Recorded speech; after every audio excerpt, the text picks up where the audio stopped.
महंगाई की मार से लोग बेहाल।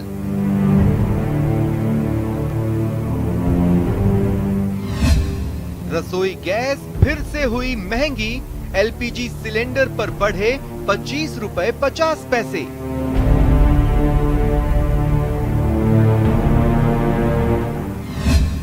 महज 6 महीने में 140 रुपए महंगी हुई रसोई गैस।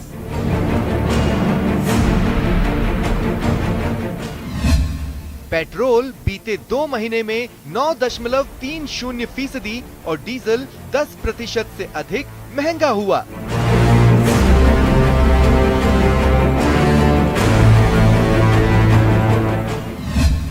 तेल के बढ़े दामों ने माल ढुलाई की कीमत भी बढ़ाई, सीधा असर आम आदमी की जेब पर।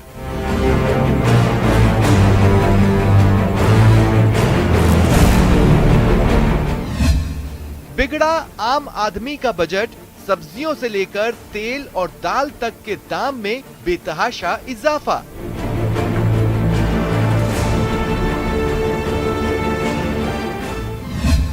रसोई गैस के दामों को लेकर सीएम गहलोत का केंद्र सरकार पर हमला। सीएम गहलोत का केंद्र पर निशाना, लोग खाना पकाने के लिए सिलेंडर छोड़कर लकड़ी के इस्तेमाल को मजबूर।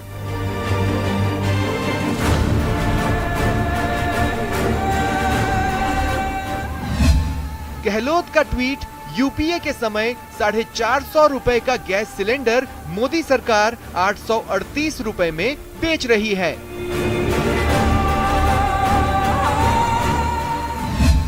महामारी में भी केंद्र सरकार की बढ़ी आमदनी।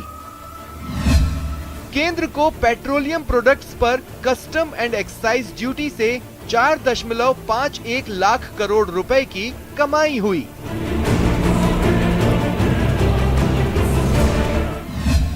जनता की जेब ढीली, सरकार की झोली भरी।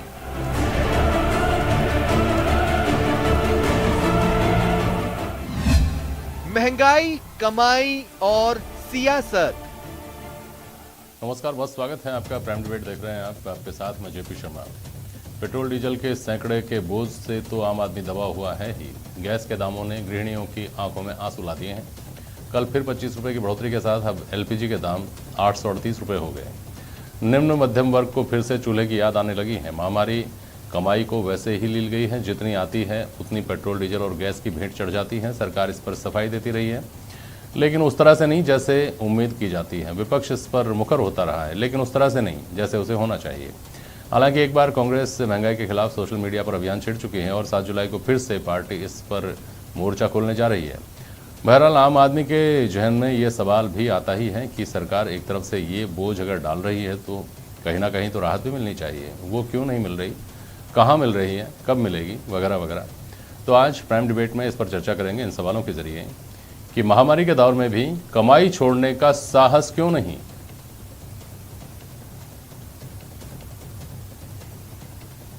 अगर आमदनी बढ़ रही है तो फिर राहत कहां दी जा रही है, ये राहत जा कहां रही है।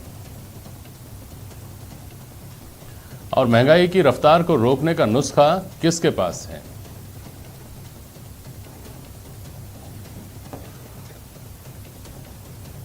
मनीष पारिक साहब हैं भारतीय जनता पार्टी के प्रवक्ता, स्वर्णिम चतुर्वेदी जी हमारे साथ कांग्रेस के प्रवक्ता, गौतम वैद्य साहब हैं आर्थिक मामलों के जानकार हैं और अवधेश आकोदिया हैं, आप वरिष्ठ पत्रकार हैं। बहुत स्वागत करता हूं आप सभी का।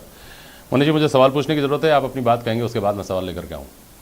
बात सही है, मुश्किल हालात हैं, एक जान और 100 दुश्मन है, इसलिए बजट तो हुआ है, लेकिन जैसे मैनेज करता है एक मुखिया अपने परिवार का बजट, मुश्किल हालातों में हो रहा है। नीयत में कोई खोट नहीं है और कुप्रबंधन का कोई हालात नहीं है, बेईमानी कहीं नहीं है, भ्रष्टाचार घोटाला नहीं है, इसलिए देश लड़ रहा है मजबूती से और दुनिया में बहुत सारे देशों से बहुत आगे भी है। फिलहाल एक बात लगती है, ऑयल बॉन्ड्स का 1.31 लाख करोड़ रुपए का भुगतान करना है 2026 तक पूरा।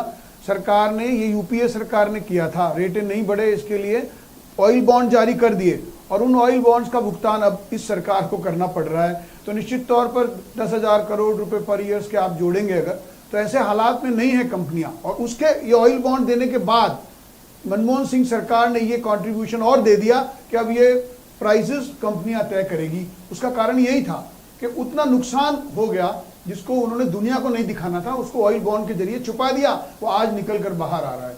एक बात। दूसरी बात ये कि इसके निपटने के जो हथियार इस्तेमाल किए हैं, अभी आपने देखा पीयूष गोयल जी कह रहे थे 7 लाख करोड़ से ऊपर निर्यात गया है, देश तरक्की कर रहा है, अच्छा काम हो रहा है, लेकिन निश्चित तौर पर ये जो कोरोना का खर्चा बढ़ा है वो अप्रत्याशित है, पूरे संसार में अनूठा है, पहली बार हो रहा है, इसके कारण भी इसमें मुश्किल आई है।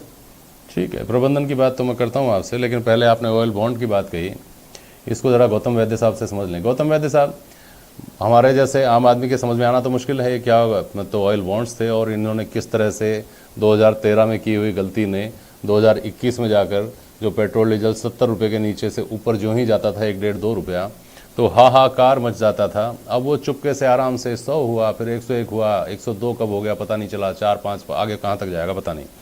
ये क्या तिलिस्म साहब, ये बॉन्ड का जो मनीष पारिक जी ने बताया मेरे समझ में नहीं आया।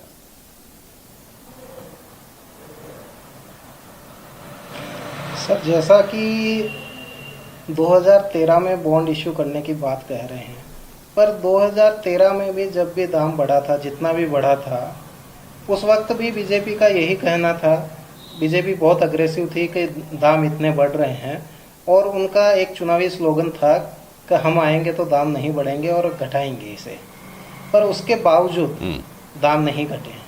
और दाम बढ़ने का कारण ये नहीं है कि रॉ मटेरियल का दाम बढ़ा है। रॉ मटेरियल का दाम जब यूपीए गवर्नमेंट थी उस समय जो दाम था उससे काफ़ी निम्न स्तर पर आ गया है, पर गवर्नमेंट ने उस पे टैक्स इम्पोज हाई रेट से कर दिया है, जिस कारण से नहीं वो तो है ही है, ये रेट असली बात तो ऑयल बॉन्ड की बात है। हाँ, आप एक मिनट मनीष जी, आपके मनीष जी बता रहे हैं ऑयल बॉन्ड का क्या था। मनीष जी जरा समझाइए बहुत संक्षेप में, आप बता दीजिए संक्षेप में। अरे आप बता दीजिए मनीष जी, आप बता दीजिए।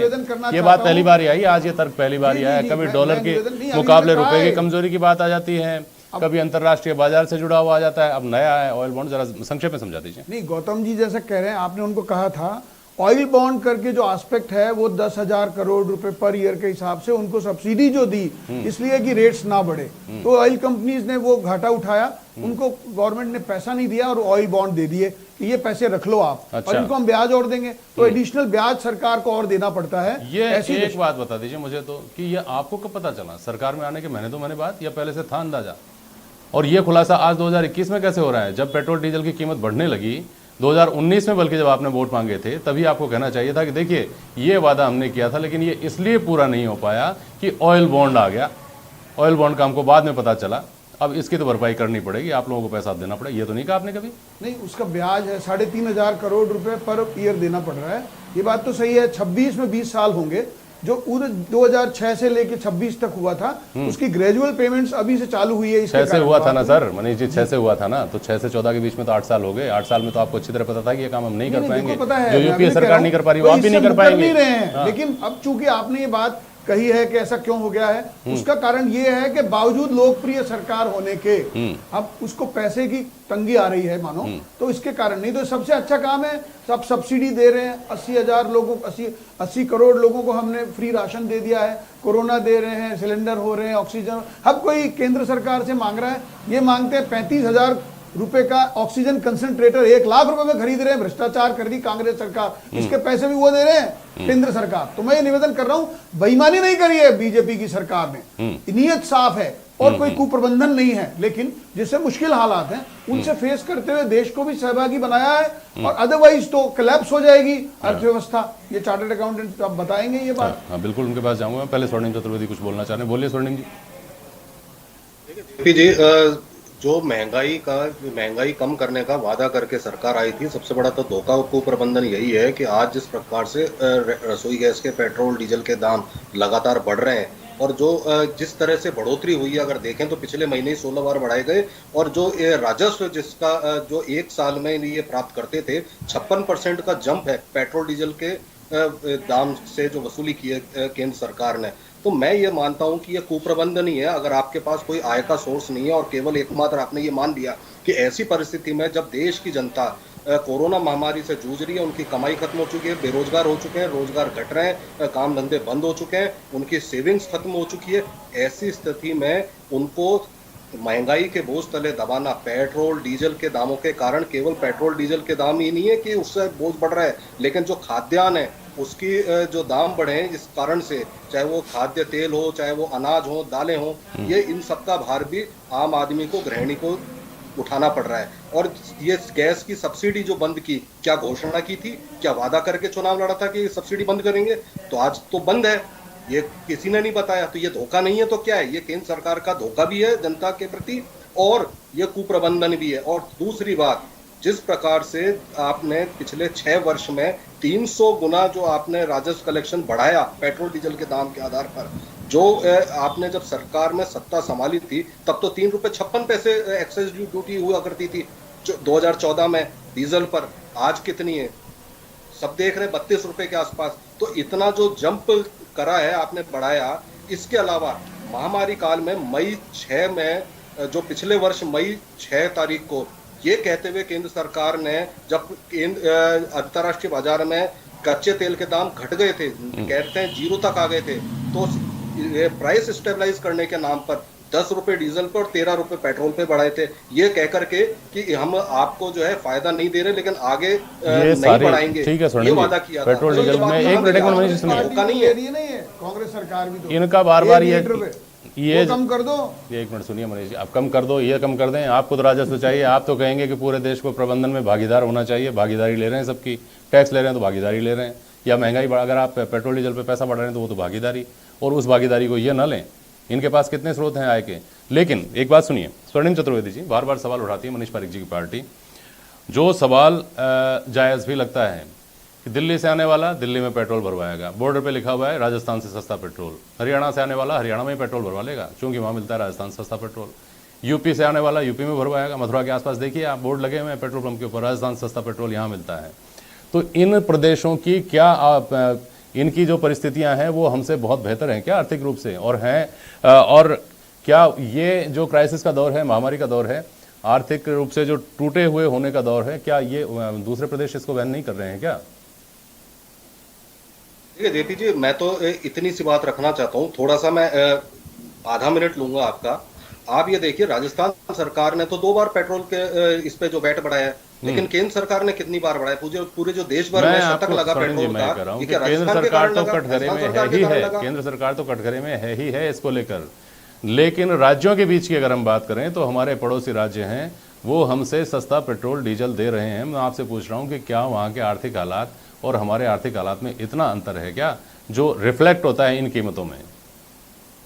जेपी जी, हमारे यहाँ पे जो वैट लग रहा है, हमारी सरकार थी, चाहे वसुंधरा सरकार थी पिछली वाली, तो भी वैट अधिक ही था। लेकिन मध्य प्रदेश भी हमारा पड़ोसी राज्य है, हमसे ज्यादा वैट लेते हैं। और अगर शतक सबसे पहले लगाया था पेट्रोल ने तो भोपाल में ही लगाया था, यहाँ पे राजस्थान में नहीं लगाया था। और सबसे बड़ी बात आप ये देखिए, यहाँ पे जो आज केंद्र सरकार एक्साइज या स्पेशल एक्साइज या सेस वसूल रही है, उसमें राज्यों का कितना हिस्सा है? एक्साइज जो जिसमें राज्यों का हिस्सा होता था उसको तो घटा करके आपने 1 रुपए 90 पैसे कर दिया कि राज्यों को कुछ मिलेगा ही नहीं। और जो special excise, additional excise, cess के नाम पर जो वसूल रहे हैं, वो सीधा पैसा जनता की जेब से निकल के केंद्र सरकार के खजाने में जा रहा है। तो ये बात, जब अगर ये कुप्रबंधन नहीं है तो क्या है? हिस्सा तो आप दे नहीं सकते। और सबसे बड़ी बात आप ये देखेंगे कि जब केंद्र सरकार द्वारा अगर आप महंगाई कम करना चाहते हैं तो सबसे बड़ा फैक्टर है पेट्रोल और डीजल, जिसके कारण ट्रांसपोर्टेशन होता है, सारे खाद्यान्न, जरूरी वस्तुएं, ये तो आज आम जनता की पहुंच से दूर हो गई, सिर्फ एक कारण से कि पेट्रोल और डीजल के दाम बढ़ा रहे हैं। अगर पेट्रोल डीजल के दाम ना बढ़ाएं और बाकी अपना जो टैक्स कलेक्शन है वो बढ़ाएं, अपने जो पूंजीपति मित्र हैं इनके जो 3.5 लाख करोड़ के जो, ठीक है स्वर्णिम जी, मनीष पारिक साहब, इस पे कम करें ना। प्रबंधन की जो बात है कि उसके ऊपर मेरा सवाल ये है कि 2019 के चुनाव में जब आप गए थे तो आपने जिन योजनाओं का या जिन उपलब्धियों का सबसे बड़ा हवाला दिया था, उसमें उज्ज्वला योजना बहुत बड़ी बात थी कि हमारी माताएं बहनें धुएं से परेशान होती थी, हमने इतनी सस्ती गैस और वहाँ तक सब तक पहुँचा दी। अब वो सब बंद हो गया, अब चूल्हा पुरानी बात हो गया गुजरे ज़माने की। दूसरी बात मैं इसमें और जोड़ रहा हूँ, अगर कोई बेहतर धावक है या कोई बेहतर खिलाड़ी है, आप उससे एक्सरसाइज करवाते हैं, आप उससे तैयारी करवाते हैं, लेकिन अगर वो चोटिल हो जाता है तो क्या आप ये कहते हैं उससे कि तू अब भी दौड़, अब भी प्रैक्टिस कर? तब तो आप कहते हैं ना थोड़े दिन आराम कर ले, उसके बाद भरपाई करना, थोड़ा और तेज दौड़ना और थोड़ा और प्रैक्टिस करना, तो शायद आप ये जो बीच का टाइम है इसका मेकअप हो जाएगा। क्या ऐसी स्थिति हमारी सोसाइटी की, हम इस दौर के आदमी की नहीं हो रही है कि इस कोरोना के इस दौर में भी आपको सबको भागीदार बनाना ही बनाना है देश के विकास में? थोड़े समय के लिए आप उनको राहत भी दे सकते थे ना, थोड़ा आराम कर लो, कोई बात नहीं, मत दो, टैक्स कम कर दो, ये कर दो, जो राहत दे सकते थे सब दे दो। जब वापस सब कुछ ठीक होगा तब आप निकालिएगा तेल। हाँ नहीं, सही बात है। कोरोना से झुलसे हुए लोगों को राहत की बूंदों की उम्मीद है, मिल रही भी है। मैं आपको निवेदन करना चाहता हूँ कि जो तीसरी लहर की नहीं, मैं जो खुद सोचता हूँ कि जो दूसरी लहर इतनी घातक हुई उसमें फिर खर्चा बढ़ गया है। 3 लाख करोड़ रुपए कोरोना के मैनेजमेंट में केंद्र सरकार के गए हैं। तो अब मैं 20 लाख करोड़ का पैकेज दिया था, उसमें से तो मान लीजिए 18 लाख करोड़ अभी तक उठाए नहीं लोगों ने मानो, लेकिन जो अन्न है वो तो उठाया है। मैं कह रहा हूँ 80 करोड़ लोगों को 6 महीने का राशन पहले दे दिया, अब फिर दे दिया, फ्री राशन दिया।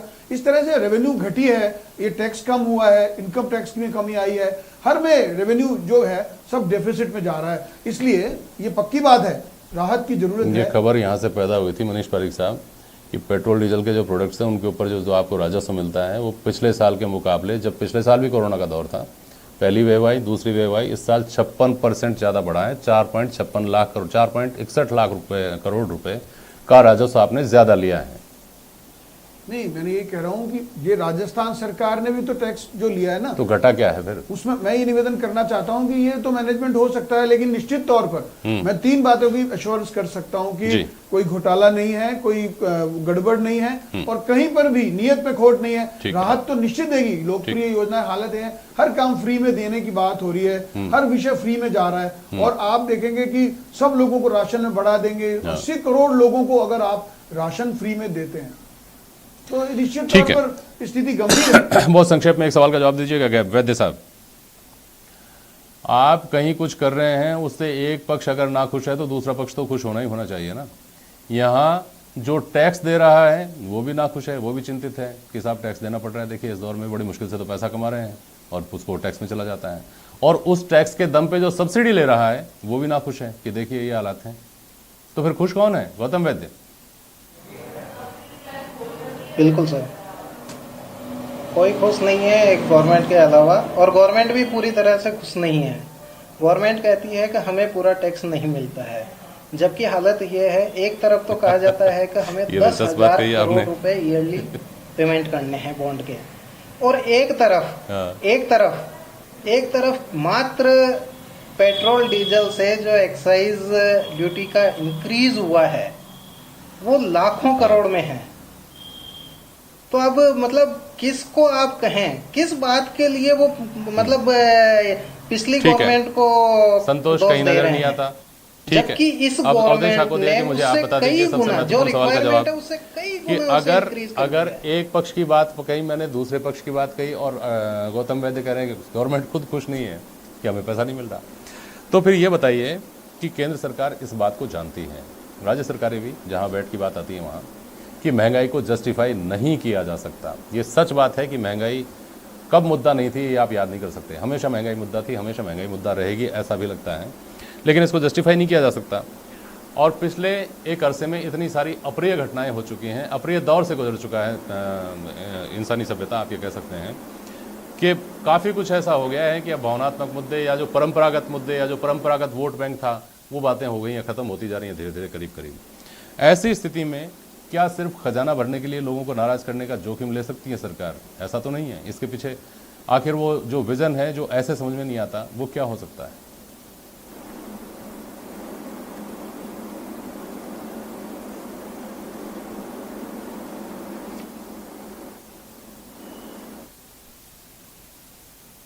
अवधेश जी सुन रहे हैं मुझे आप?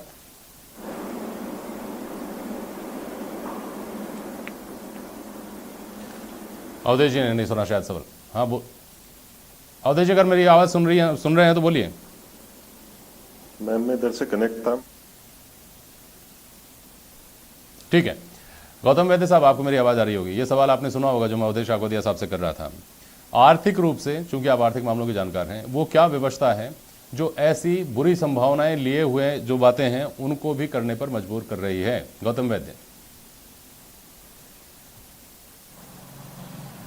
सर मात्र आर्थिक नहीं है, आर्थिक राजनीतिक दोनों ही हैं। जितनी वो राजनीतिक रूप से समझते हैं वो जानते हैं कि राजनीतिक रूप से इसको कब यूज करना है। जिस दिन उन्हें लगेगा कि आज हमें राजनीतिक नुकसान होने वाला है, उस दिन वो कोई ना कोई इस पे एक्शन ले लेंगे और तब तक अपना खजाना भरते रहेंगे। मेरा सर इस मामले में एक चीज कहना है कि जैसे आपने अभी पहले कहा कि राजस्थान के आसपास में जो बोर्ड सारे इलाके हैं वहाँ पे राजस्थान से कम रेट में पेट्रोल डीजल मिलता है, तो उसका एक रीज़न जो मैं जानता हूँ वो ये है कि इसकी लागत में, जैसे अपन राजस्थान में भी देखें तो राजस्थान के हर जिले में अलग अलग रेट है। उसका रीज़न ये है कि जहाँ डिस्ट्रीब्यूशन सेंटर से पेट्रोल पंप पे जब जाता है उसका जो डिस्टेंस होता है उसके अकॉर्डिंगली ट्रांसपोर्टेशन चार्जेस वो अलग अलग होता है। तो उसके कारण से जो सीमावर्ती जिले हैं वहाँ पे वो ट्रांसपोर्टेशन चार्जेस ज़्यादा है, इस कारण से वो रेट ज़्यादा है। एक तो रीज़न ये है कि बॉर्डर इलाके पे रेट ज़्यादा है। तो इस बारे में मेरा एक सुझाव है कि अभी क्या होता है कि राजस्थान से कितना ही मतलब राजस्थान में स्थित पेट्रोल पंप, आप जो बोल रहे हो ना चार्टर्ड अकाउंटेंट साहब, मेरा निवेदन ये है कि सर कांग्रेस बीजेपी सारी सरकार लेती है। आप तो बात ये सर कोई भी सरकार होगी। मनोज जी आप तो मेरे को ये बताओ, आप खुद ही कह रहे हो 36 रुपए 1 लीटर पे ले रही है कांग्रेस पार्टी की सरकार सीमावर्ती बॉर्डर में। मनीष जी एक सवाल का जवाब दे दीजिए, समय खत्म हो पार्टी गया। के कोष में जा रहा है क्या हिंदुस्तान का सारा टैक्स? स्वर्णिम जी एक मिनट प्लीज।